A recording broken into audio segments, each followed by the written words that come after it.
আজকে আমার পেজে মোস্ট ভাইরাল একটা রেসিপি আপনাদের সাথে শেয়ার করব। ভাইরাল কেন বলছি, কারণ আমার পেজে সর্বোচ্চ যে রিলসটাই ভিউ হয়েছে সেই রিলসটা ছিল মিষ্টির। মিষ্টি খেতে তো আমরা সকলেই কম বেশি পছন্দ করি, তবে বাইরের দোকানের কেনা মিষ্টিটা একটু ভেজাল তো থাকেই। এই জন্য ঘরে এভাবে সহজ পদ্ধতিতে বানিয়ে নিলে খুব ভালো হয়। মাত্র কয়েকটা উপকরণ দিয়ে খুব সহজেই এই মিষ্টিটা আপনারা ঘরে বসে বানিয়ে ফেলতে পারবেন। তাই মিষ্টি প্রেমীরা এই ভিডিওটা স্কিপ না করে সম্পূর্ণটা দেখুন, আশা করি আপনাদের ভালো লাগবে। হ্যালো, আসসালামু আলাইকুম, আমি নুসরাত সাথী স্বাগতম জানাচ্ছি আমার নতুন আরেকটি ভিডিওতে। তো চলুন শুরু করা যাক। সবার প্রথমে আমি এখানে 1.5 লিটার দুধ নিয়েছি। দুধটাকে আমি একবার জাল দিয়েছি, একবার বলক চলে আসলে তারপর চুলা থেকে নামিয়ে হালকা ঠান্ডা করে নিচ্ছি। ভালো ছানা কাটার জন্য এই দুধের টেম্পারেচারটা খুবই ম্যাটার করে। এটা এতটুকু গরম থাকবে যে একটা আঙ্গুল ডুবিয়ে 2-3 সেকেন্ডের মতন রাখতে পারবো, তাহলে বুঝবেন আপনার টেম্পারেচার ঠিক আছে। লিকুইড মিল্কটা যখন সঠিক টেম্পারেচারে এসেছে তখন আমি এখানে 6 চা চামচ ভিনেগার আর 3 চা চামচ পানি মিক্স করে এটা দুধের মধ্যে দিয়ে দিলাম ছানা কাটার জন্য। ভিনেগারের বদলে এখানে সেম কোয়ান্টিটিতে লেবুর রসও ইউজ করতে পারবেন। ভিনেগারটা দিলে কিছুক্ষণ পরই ছানাটা কেটে যাবে।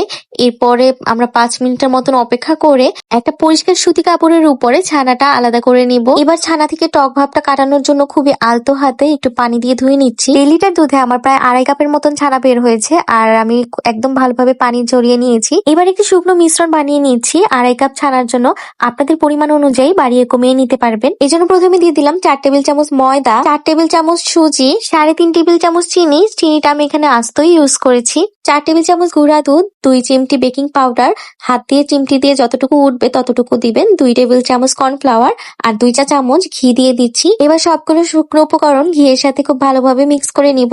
জিনিসটা আলতো হাতে করার চেষ্টা করবেন, একদম দলা পেকে যাতে না যায়। আর এই শুকনো উপকরণটা একসাথেই মিক্স করে নিবেন, না হলে যদি আপনারা ছানার মধ্যে আলাদা আলাদা করে দেন তাহলে ছানাটা দলা পেকে যাওয়ার সম্ভাবনা থাকবে। এবার একটা পরিষ্কার সারফেসের মধ্যে আমি ছানাগুলোকে মথে নিচ্ছি। যে সারফেসটার মধ্যে ছানাটা মথা হবে সেটা একদমই সমান হতে হবে আর খুবই পরিষ্কার হতে হবে। আর আমি ভিডিওতে আমার হাতে যে অংশটা দেখাচ্ছি ছানাটা ওই অংশটা দিয়ে প্রেস করেই মথতে হবে। এটা রুটি বানানোর ডোয়ের মতন মথলে একদমই হবে না, তাহলে ছানাটা এরকম ক্রিমি টেক্সচারের হবে না। কিভাবে বুঝবেন আপনার ছানাটা একদম পারফেক্ট হয়েছে? 3-4 মিনিট এভাবে মথার পরে দেখবেন ক্রিমি টেক্সচারের হয়ে গিয়েছে, তখনই বুঝে নেবেন আপনার ছানাটা একদম পারফেক্ট। আর যদি এরকম ক্রিমি টেক্সচারে না আসে, দলা পেকে যায়, তাহলে বুঝতে হবে লিকুইড মিল্কটা একটু বেশি গরম থাকা অবস্থায় ছানাটা বানানো হয়েছে। আমার সম্পূর্ণ ভিডিওর ইনস্ট্রাকশনটা ফলো করে আপনারা যদি ছানা তৈরি করেন আশা করি আপনাদের ছানাও এরকম পারফেক্ট হবে। 3-4 মিনিট মথে নেওয়ার পরে যখন ক্রিমি টেক্সচারটা হয়ে যাবে তখন ওই আস্তে আস্তে করে শুকনো উপকরণগুলো আমরা মিক্স করে আবারও মধ্যে থাকবো। খুবই আলতো হাতে জিনিসটা করতে হবে। আমি বারবারই কেন এটাকে আলতো হাতে করার কথা বলছি, কারণ ছানাটা খুবই সফট আর এটা আমাদের সফট হাতে হ্যান্ডেল করতে হবে। শুকনো উপকরণগুলো আমরা প্রথমে 2-3 বারে করে দিয়ে আস্তে আস্তে করে এভাবে মেখে নিব, তারপরে ছানাটাকে আবার মথে নিব।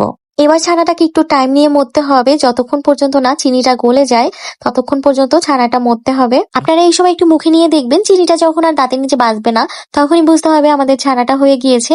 এবার একটা বাটিতে আমি এটাকে উঠিয়ে নিচ্ছি। এবার একটু একটু করে ছানা নিয়ে পছন্দ মতন শেপ দিয়ে দিলেই হবে। আমি আজকে এই রেসিপিতে পোড়াবাড়ি চমচম বানাচ্ছি, তার জন্য আমি পোড়াবাড়ি চমচমের শেপটাই দিয়ে দিচ্ছি একটু লম্বাটে। এক এক করে সবগুলো মিষ্টি বানিয়ে নিলাম।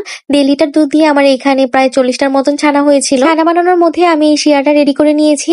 এখানে আমি দিয়েছি 6 কাপ চিনি, 5 কাপ পানি, আর আমার পুরানো মিষ্টি বানানোর শিরা ছিল সেটা আমি দিয়ে দিয়েছি এখানে 3 কাপ। শিরাটাকে জাল দিয়ে আমি ফুটিয়ে নিয়েছি। এবার চুলার জালটা কমিয়ে দিয়ে তারপর এক এক করে সবগুলো মিষ্টি দিয়ে দিচ্ছি।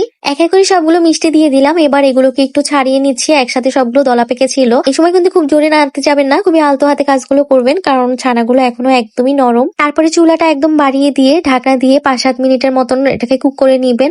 এই সময় আবার ঢাকনাটা উঠিয়ে 2-3 বার নেড়ে দিবেন, না হলে একটার সাথে একটা মিষ্টি লেগে যাবে। এক চুলায় মিষ্টিগুলো কুক হচ্ছে, আর এক চুলায় কিন্তু আমি বড় একটা পাতিলে গরম পানি করতে দিয়েছি। মিষ্টিগুলো চুলায় দেওয়া ঠিক 10 মিনিট পরে ঢাকনা উঠিয়ে আমরা পাশের চুলায় যে গরম পানি করতে রেখেছি সেখান থেকে 2 চামচ গরম পানি মিষ্টির উপর ঢেলে দিব। তবে খেয়াল রাখবেন এই কাজটা কিন্তু 10 মিনিট হওয়ার আগে করতে পারবেন না। পানিটা দিয়ে আমরা হালকা নাড়াচাড়া করে তারপরে আবার ঢাকনা দিয়ে রাখবো। 5 মিনিট পরে উঠিয়ে আবারও পানি দিব। এভাবে আমরা 1 ঘন্টার মতন শুধু পানি দিতে থাকবো, কোনোভাবেই যাতে শিরাটা একদম টেনে না যায়।